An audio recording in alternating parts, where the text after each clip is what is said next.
Muslims believe in Jesus. In fact, Jesus is mentioned 25 times in the Quran, far more than even Muhammad is mentioned in the Quran.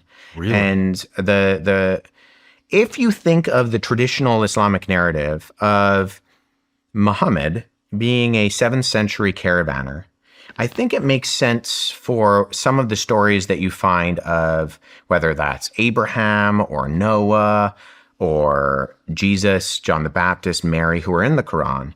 Because I think what's probably going on is that you have an individual, if we're accepting the traditional narrative, that there was a historical Muhammad, that he's a caravaner, that he's traveling in and around the Arabian Peninsula up into areas like Syria and Jordan. He's being exposed to Christians and Jews.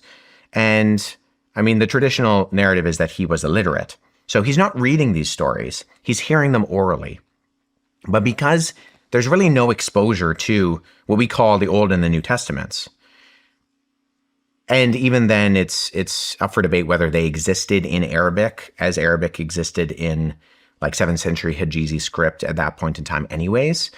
But he would have been hearing these stories with no kind of discerning ability to differentiate between fables and campfire stories about these characters and what were the actual historically reliable, non-apocryphal documents. So the earliest source material for Jesus are the 27 books that we call the New Testament, primarily the biographies of Matthew, Mark, Luke, and John.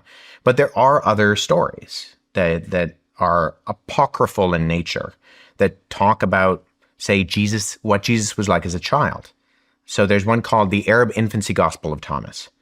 And the Arab Infancy Gospel of Thomas has a story about child Jesus. Now, this is coming a long time after Jesus. Everyone who knew Jesus was dead by the time these stories were developing.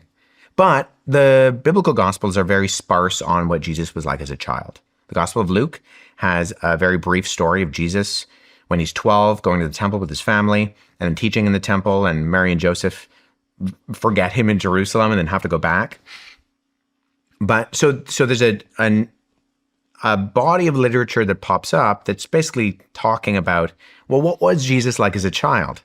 And so infancy narratives become kind of this very popular, if we want to call them fan fiction, it's not really like a proper historical designation, but kind of like that. And one of these is the Arab Infancy Gospel of Thomas, which has a story about Jesus making clay birds by a riverbank.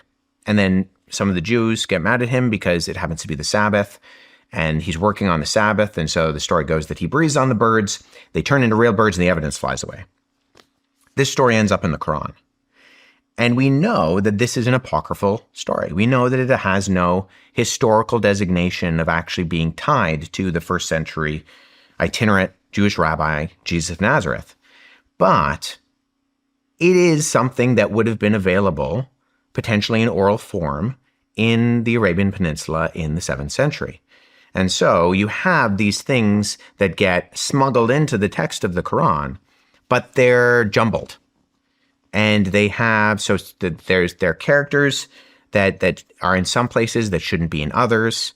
Haman, who is from the book of Esther, ends up in the Exodus story as the right-hand man to Pharaoh. Well, there are hundreds of years between the Persian story of Esther and the Egyptian story of Moses and Pharaoh.